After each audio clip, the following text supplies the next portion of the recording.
bakal aya tol terus sabada eta bakal jieun kali ke omongan kolot baheula tah ke lamun geus nyambung tol Sumatera Pulau Jawa jeung Pulau Madura engke kakarak aya kali ngulon ngetan tah eta mah bakalna eusina tah eta mah teh caina getih bakal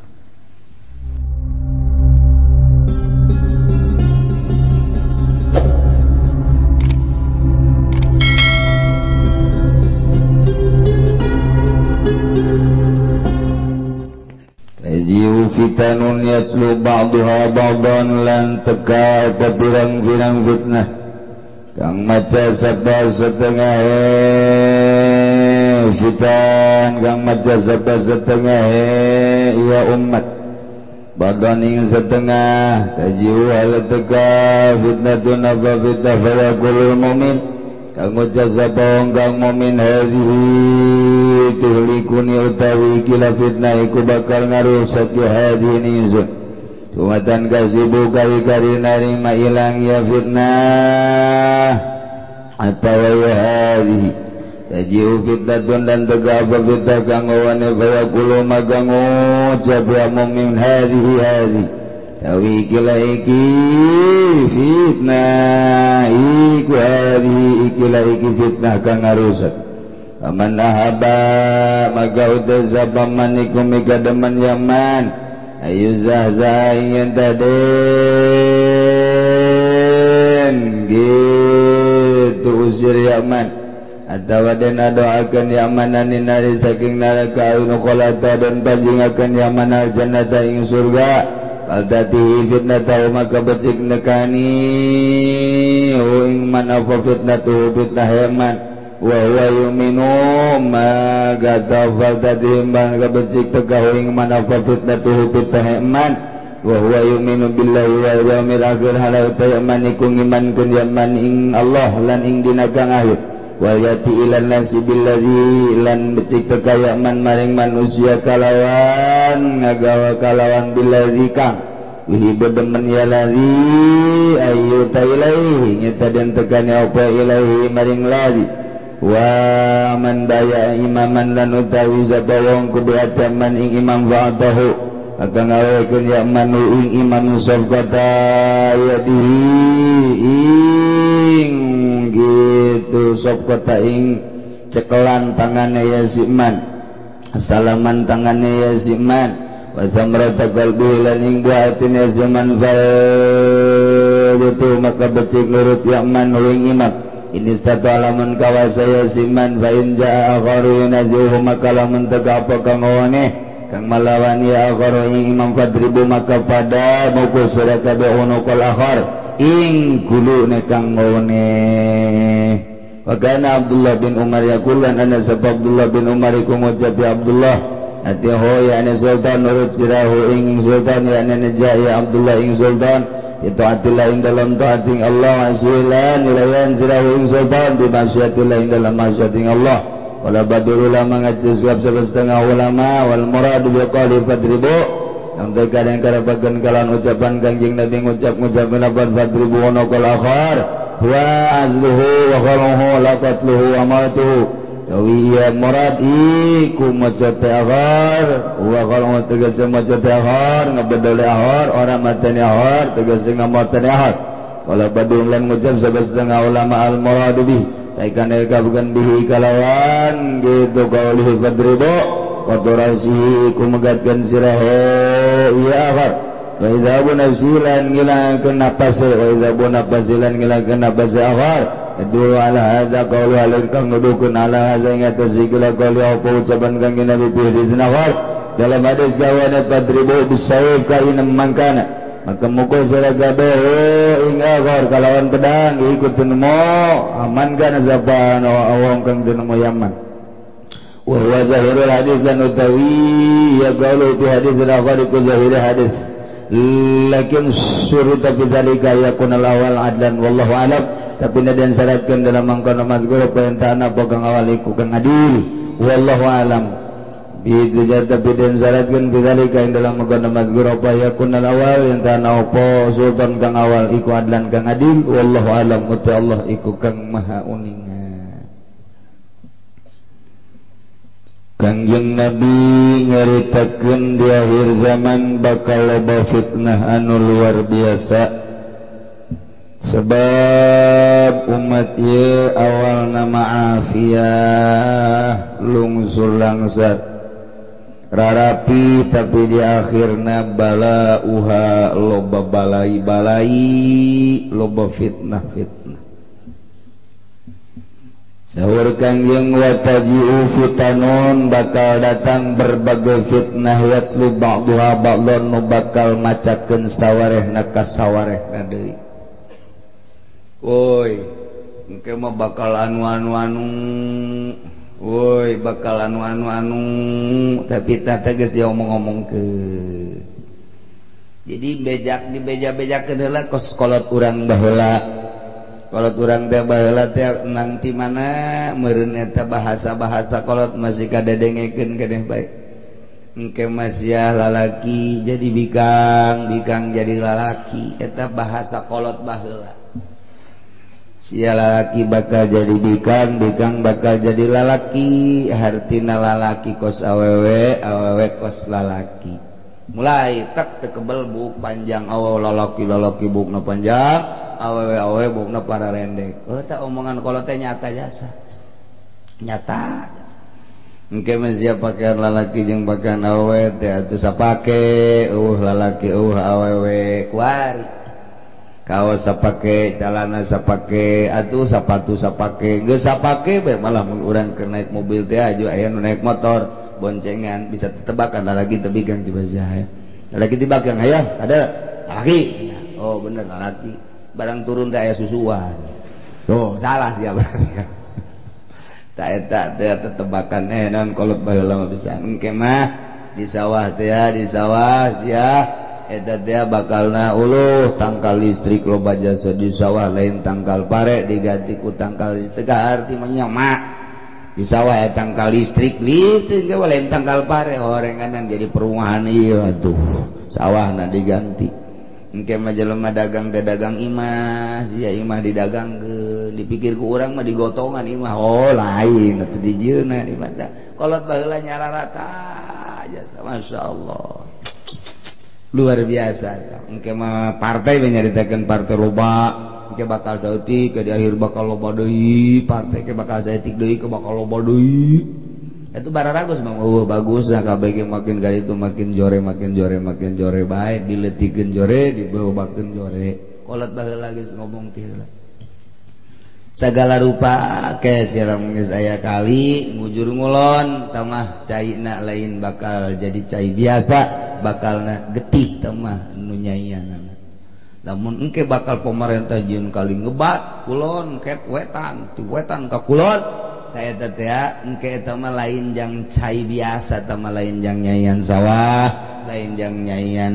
huma lain jang nyaian masyarakat tapi ka utama bakal getih eta iraha di mana-mana geus nyambung pulau ke pulau baheula mata pulau Cangkir diomongkeun teh bakal nyambung eta cicirita geus moal beres engke mah pulau Jawa jeung Sumatera nyambung Madura jeung pulau urang nyambung engke bakal aya jalan ngebat lempeng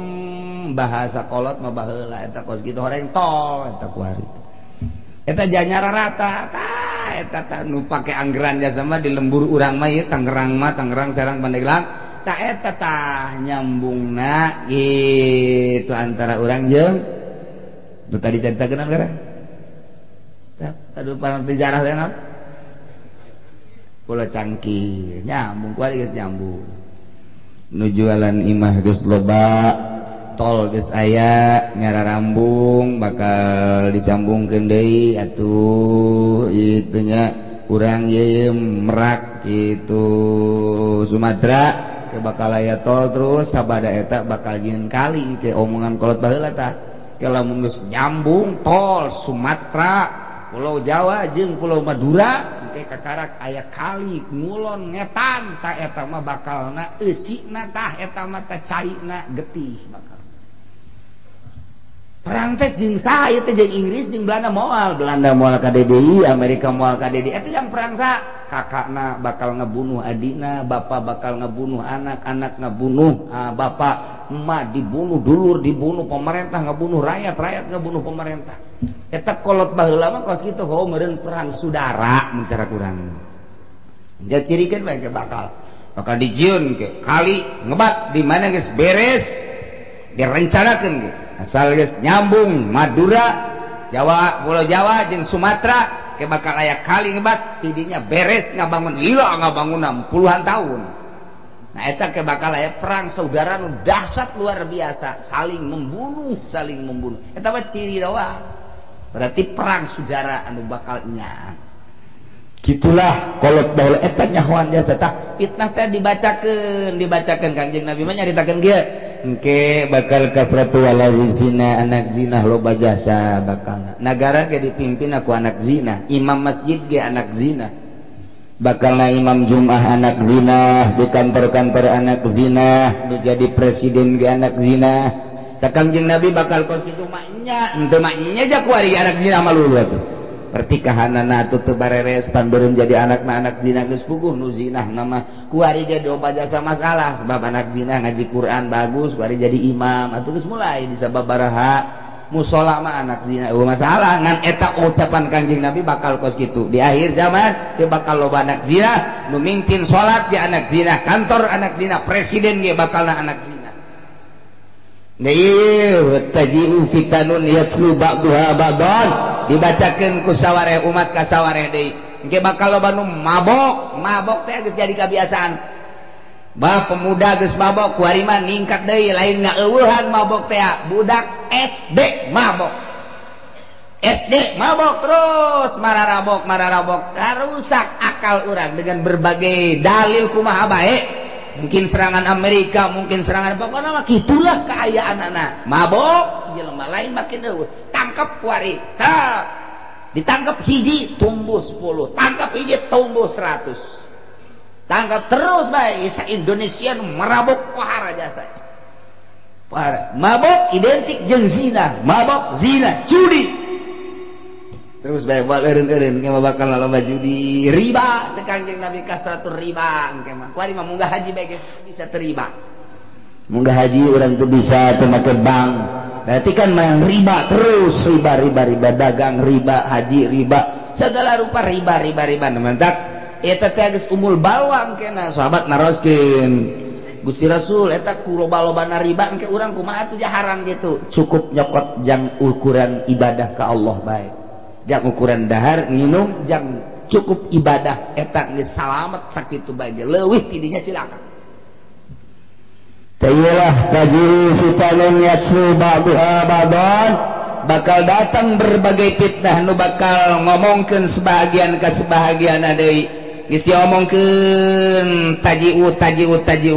sayati Kangjeng Nabi geus caritakeun bakal datang tah kuari urang tahun 2000 pas jasa naon nu diucapkeun ku Kangjeng Nabi di tahun bangta 1400 kali tuna makin mantap makin loba makin dahsyat fitnah teh mantap kadina taji'u fitnatun datanglah fitnah bayaqulul mukmin cak jelema mukmin asana hadhihi tuhlikuni fitnah ieu asana nu bakal ngarusak ka urang aduh asana bahaya engke sumatan kasih pulas eueuh deui engke wataji'u fitnatun datang deui fitnah payaqulu cak mukmin asana fitnah ieu nu bahaya mah hadhihi aduh asana ieu nu bahaya mah yeuh eta selalu kitu bae kuari urang teh lamun anu memang henteu mikiran kana kasalamatan di akhirat mah dakil kades mulai ustad di barara duit kiai di barara duit atuh ustad ondok mah seserian ondok teh seserian asa menang asa untung tapi kapan ari anu mikiran engke kumaha di akhirat mah pan ieu teh sogokan nu geus ngaranna pikiran nih aing salamatan tempat ieu disogok ieu milih salah asana rusak ieu ku fitnah ieu tah nu bener mah si kiai si santri si masyarakat teh mikirna asana rusak ku pita ieu mah kelas eueuh de jol pilkada leuwih gede ieu mah leuwih gede seserian pan anu sok ka pendopo mah mantep lumayan 3 juta saminggu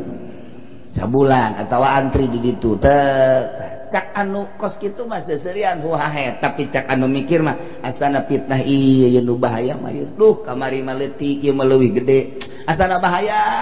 dah datang ka harian las eueuh datang pilgub lumayan ku ari bae ge Tangerang teh geus kabagi 2 kiai teh aya Kiai Wahidin aya Kiai Atutin sabagi 2 ku ari teh kadeuleu ieu Kiai Wahidin jeung Kiai Atutin lain deui mah lamun buringas Kiai Atutin eta lamun anu bangsa kieu eta Wahidin eta mah kitu diserang di Pandeglang Kiai Ustad geus kabagi antara Yan Kosimul Kiai baina Wahidin wa Atutin jadi geus kabagi 2 kuari geus sebagai itu motor lagi lamun diselat teh atut lamun Wahidin mah mogok Wahidin mah eta kos kitu wah fitnah bagi anu raramean mah anu asa meunang geus heheotan bae tapi nu mikiran aing salametan teh di akhirat ku kos kieu teh ieu pan bisa dipertanggungjawabkeun ieu teh sogokan teh ieu teh halal apa henteu sih duit kos kieu mikiran nya asana ku ieu aing rusak ieu bahaya ieu beres eta las eueuh pilpres leuwih gede teu eureun kitu jeung kitu bae tajiu fitnatun gontok-gontokan ke berbagai organisasi bergontok-gontokan antara partai jeung partai ngan lamun kurang dipikir teu kumaha gontok-gontokanana lamun urang dek berjuang ye boga pikiran hayang berjuang tak urang kuari cicing di Indonesia sementara Muhammadiyah terus bae nyulusup sedangkan orang kan hese eta teh untuk menopang eueuh di jalan kecuali kudu make organisasi di NU urang asup ka NU beneran NU ribut NU jeung Muhammadiyah fitnah kanu aya Islam papada Islam timbul deui PKS kok ieu nyelonong bae si PKS teh PKS teh nyelonong jasa teh pugu anggeranana dasar hukumna teu pugu anu teh urang otomatis kajieun tandinganana partai berarti dah naon dia partai urang ieu tadi PKS wari orang PKB geus eueuh maot dia pimpinanana anu aya keneh tapi wujud Gang Adam iku mah ieu tah urang lamun deuk berjuang mah eueuh deui lantarannya nyulusup ka birokrasi atuh urang ge kudu main birokrasi kurang berarti kudu ditandingi ku urang sedangkan ditandingi teu eureun teu repeh lain deuk ngabajukeun nagara ieu jajapah hayang-hayang hebat dirina ribut piributkeun teh loba jasa diantepkeun ku urang eleh urang teu diantepkeun ribut deuk kumaha coba kos kuari ieu mun diantepkeun bae orang NU kaserang ieu ku Muhammadiyah lamun diatapkeun bae organisasi NU teh kaserang ku Muhammadiyah nyana masuk melalui birokrasi geus lain nyaritakeun demokrasi deui nyaritakeun hukum dibawa ku nyana tah ieu geus bahaya jasa kan aya zaman Gus Dur bapan ulah aya unsur-unsur hukum demokrasi bae hukum mah cekelan di organisasi bae kuari mah ngarayap lamun ngarokok diharamkeun melalui kitu birokrasi berarti kan geus ngarayap lamun tolak tilu jadi hiji melalui birokrasi kan berarti geus diserang lamun anak angkat geus jadi menang berarti kan geus melalui birokrasi mui kuari nah diusapan titah nyeun keputusan kan berarti ieu diserang ku Muhammadiyah urang maca diserang ge tapi orang Jogja mah diserang diserang kalau inget Haji Muhadi bae maca koran di dieu hari Senin Bupati sedang apel diserang apa ya? Dia baca koran ini diserang bagaimana ya? Ada apa ya? Oh mana coba lihat diserang bukan diserang. Oh iya diserang. Ada Bupati hari Senin apel diserang sama apa diserangnya? Serang, sia ulah serang atuh. Salah maca berbahaya. Tah, ieu caritana urang ieu mun nyaritakeun perjuangan nyeri hati teh nyara terus bae nyulusup NU na ieu HS bae ngees serangan partai dengan saukur ngaranna doang partai Islam P3 partai Islam PKB partai Islam naon deui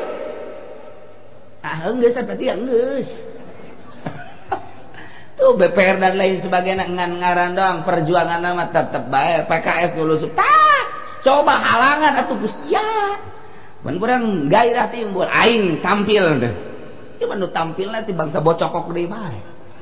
kuduna anu siap ngaberesan tah ieu urang beuki lamun deuleu kadinya rapuh amat atuh Indonesia teh rapuh amat kumaha kahareupna timbullah gairah hayang urang fitnah nu aya perang antara politik partai jeung partai perang antara organisasi urang cicing berarti nyana terus-terusan merajalela urang berangkat perang teu eureun-eureun ilah zaman fitnah ngaranna lantaran henteu leuleuy hatena henteu tawadu ieu mah pahayang-hayang kabeh pokos imam masjid bae imam mushola nu pantes mah jadi imam teh itu dia mah kurang pantes lantaran nyana nu hayang teu terus bae wala doholin terus bae teu pararantes sabenerna mah eta teh terus bae gesek-gesek iyalah zaman fitnah pokos kitu tajiu fitnatun ye terus teu eureun-eureun fitnah moal eureun-eureun terus bae ieu mah mantak lamun keur mikiran kieu amat ieu sih padahal bupati aja kurang kumaha tapi geuningan gerak-gerakan bupati anu kitu keneh tah ieu teh deuk iraha atuh pembisik-pembisikna mantak naon atuh bisiki maka bisikan-bisikan agama ternyata nu deukeut jeung jelema gede teh teu pernah ngabisiki agama boro-boro ngabisiki agama horengna lagi atuh teu nyahoan ka agama ieu beuki hancur fitnah tadi tuna beuki ambalaya atuh engke mah meureunna nu nyahoan ka pangeran meureun nyahoan maraca buku bae jeung di laptop bae terus bae belajar teh make televisi make kitu buku kabelah dina koran henteu make belajar langsung ti guru geus waktu fitnah makin fitnah kuari nu oleng otakna loba jasa anu nyokotan wiridan ti buku di wirid nyokotan buku nyokotan wiridan ti televisi nyokotan wiridan ti kitu naon kitu ngaranna ti satelit dan lain sebagainya ayeuna kuari oleng jelema gede aroleng akibat tina wiridan kos sekarang itu kos nanahonan nah iyalah fitnah zaman fitnah teu menang salah setik tah nu mantak ieu dicaritakeun ku Kangjeng Nabi bakal pahara luar biasa kita faman ahabba saha jelema nu dikahayang ayu zahzah dijauhkeun tina neraka ayu dukhala jannah atau diasupkeun ka surga fatatihi fitnatahu maka kudu ngadatangan kana fitnahna wa huwa yu'minu billahi wal yaumil akhir bahasana kos kitu tapi nu dimaksudna mah kieu fitnah pasti datang tapi jelema tetep bae iman ka Gusti Allah iman ka yaumil akhir lamun hayang salamet jauh tina neraka hayang salamet berarti asup ka surga ketika fitnah datang ulah milu-milu cicing bae iman ka Allah iman ka yaumil akhir tetep bae teu bisa diganggu gugat teu aya tawar menawar nyana mah kitu bae eta salamet geus bae cicing waalaikumsalam ieu aya sumbangan ti atut gede teh letik letik yang haram gede ya meja haram main sama mobilin dan motorin sama mobil halal aduh masya Allah Waalaikumsalam ijaya itu jati itu sebenarnya 500 haram bejakan haram 500.000 haram aing mah geus moal tanggung jawabna di akhirat hese minggu harap dikiriman nih berarti 5 juta haram tanggung jawabna hese ayo lah bong nanda daletik soran haram minggu harap juga seperti 20 juta haram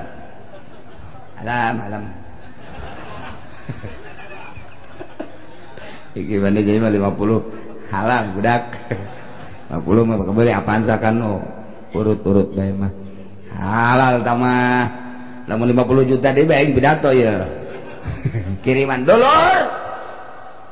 atuh naon hesena sapira milih atut da kula laki kitu ku bikang kitu atuh masalah aja dipimpin ku saja bakal kitu-kitu kene geus maningan atut bae teruskeun eta 10 juta kenceng sorana eta 10 juta kenceng jasa ke 5 juta mancan pati kenceng tapi kalau 10 juta kenceng 100 juta gitu 100 juta kencengnya mun 1 miliar mah asana pegata urat pegat asana 1 miliar mah Eta tolol jasa ieu kuari kiai teh. Lepas dari kalah dan menang, lepas dari begitu atau tidak begitu, haram tina jihad milih awewe lagi geus haram. Tapi ieu kajeun ka masyarakat mah bodoh ieu kiai nu nyaho hukum, kolol lagi, tolol deui. Tama ibnu tolol wa ibnu tolol wa ibnu tolol, wa ibnu goblok tama tuh. Di Indonesia baik ya, di Indonesia Tangerang geus loba jasa pan eta. Ieu mah lepas dari deuk kumaha pelaksanaan sama atau tidak sama, eta teh geus haram. Milih na haram Quran ar-rijalu qawwamun 'alan nisa. Teh menjadi pemimpin layak lalkom, teu bisa diganggu gugat tah. Lamun datang fitnah seperti eta, kemudian manehanana teger bae, haram bae, salamat surga tanu geus kitu. Lamun dak dia datang dak dibere duit, hanya halal babong sia. Neraka. Bari kurang dipresentasikan nih di Tangerang, Serang yang Kabupaten Pandeglang. Kiai nu kabeuli jeung nu teu kabeuli lobaan mana suarana? Lobaan nu kabeuli berarti lobaan kiai nu ka neraka. Cak masyarakat tadena aing mah teu jadi kiai. Kiai we ka neraka kumaha sia?